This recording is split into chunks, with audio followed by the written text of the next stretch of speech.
Everyone thinks the hardest part about making $50,000 a month is actually making the money. It's not. The hardest part is surviving the social earthquake that happens the second the money hits your bank account. Because when you go from making an average American salary to making $600,000 a year, you don't just change your tax bracket. You change your social gravity. You become a different species in the eyes of the people you grew up with. Suddenly, your phone starts ringing more. Your cousin who hasn't texted you in 3 years suddenly wants to grab a beer. Your old college roommate sends you a Venmo request for a coffee they bought you in 2019. You think you've just unlocked financial freedom, but what you've actually unlocked is a hidden, invisible tax. A tax levied not by the IRS, but by the people closest to you. Today, we are going to break down the exact psychological phases people go through when they find out you're making 50 grand a month. And more importantly, I'm going to give you the exact defense protocol to protect your wealth, your peace, and your sanity. Let's look at the anatomy of the wealth tax. When people first find out you're making $50,000 a month, they don't attack you immediately. They go through 2 distinct, highly predictable psychological phases. Phase 1 is the hype men. These are the people who suddenly treat your success like it's their success. They are the loudest voices in the room. Bro, you're killing it. I knew you had it in you. They want to be associated with the glow-up. They want to take selfies with you. They want to say, I know him. But watch their behavior closely. The hype men always end their sentences with a subtle extraction. You're killing it, bro. Drinks are on you tonight, right? You're rich now. You can afford the expensive steakhouse. They are testing the boundaries. They are seeing if your new wealth comes with a discount for them. But when you don't immediately start funding their lifestyle, phase 2 kicks in. The silent resentment. This is where it gets dark. The hype men fade away, replaced by the resenters. These are usually your old friends, the people who are still making $40,000 or $50,000 a year, not a month. They won't say they are mad at you. They will just change the way they look at you. The invitations to hang out stop coming.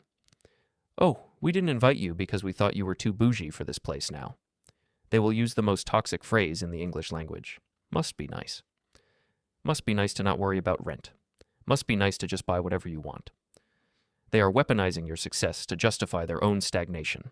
They need to believe that your wealth is just luck, or privilege, or a fluke, because if they admit it was hard work, they have to admit they aren't working hard enough. Once the resentment settles, the people who are truly dangerous show up. Phase 3. The financial vampires. These aren't your friends. These are family members, distant acquaintances, and entrepreneurs who view your bank account as their personal venture capital fund. They don't ask for a handout. That's too obvious. They ask for a bridge. Hey man, I know you're doing well. I just need a $5,000 loan to get my side hustle off the ground. I'll pay you back in 2 months when my first check clears. Or the classic family guilt trip. Your grandma's roof is leaking and you make so much money now, couldn't you just help out? Here is the brutal truth about lending money to friends and family when you are high income. You are not buying their gratitude. You are buying their resentment. If you say no, you are the selfish, greedy, rich relative who forgot where they came from.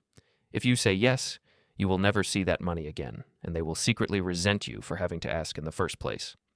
At $50,000 a month, you become a walking, breathing ATM to people who have not done the work to build their own machine.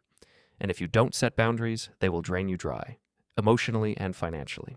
But the worst part of making this kind of money isn't what other people do to you. It's what it does to you. It isolates you. When you are struggling, you can complain to your friends.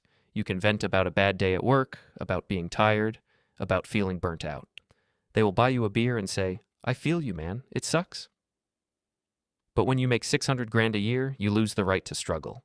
If you complain about being tired, someone will say, yeah, but you make 50 grand a month. I'd be tired too if I made that. If you complain about a client or a bad business deal, they say, oh, let me cry for you in my 1-bedroom apartment. You develop rich people problems, which means your actual, valid psychological struggles are invalidated because of your bank balance. You can't talk about your stress. You can't talk about your anxiety. Because to the outside world, money is supposed to solve everything, so you stop talking, you isolate, and that is where the mental health crisis of the high earner begins. So, how do you survive this? How do you make the money without losing your mind and your friends? You need a defense protocol. Rule number 1, practice stealth wealth. Never ever tell anyone your exact number. Not your friends, not your extended family, not your acquaintances. When they ask what you do, be vague. I run a consulting business. I work in tech. I manage some investments. Do not flash the cash. Do not buy the flashy car. Do not post the Rolex. The moment you signal wealth, you paint a target on your back. True wealth is quiet. It's the guy in the plain t-shirt and New Balance sneakers who owns 3 apartment buildings. Rule number 2, the accountant shield. When the financial vampires come asking for a loan, you do not say no. That makes it personal. You blame the system. You say, "Man, I wish I could help, but all my liquid cash is locked up in my investment accounts / my business operating capital / my accountant has me on a strict cash flow restriction right now. I literally don't have access to it." You make the system the bad guy. It removes the emotion and it stops the guilt trip. Rule number 3, audit your circle. You don't have to cut off your old friends, but you must accept that the dynamic has changed. You can no longer relate to their daily complaints about a $40,000 a year job. Instead of trying to force the old dynamic, you must actively seek out your new peers. Find other people who are playing the game at your level, people who understand the stress of high income, who don't resent your success, and who can actually push you to the next level. Here is the bottom line. Making $50,000 a month is an incredible achievement, but it is a magnifying glass. It magnifies the good in people, and it magnifies the ugly. The money doesn't change people, it just removes the filter. It shows you exactly who was there for you and who was just there for what you could provide. Don't let the wealth tax turn you bitter.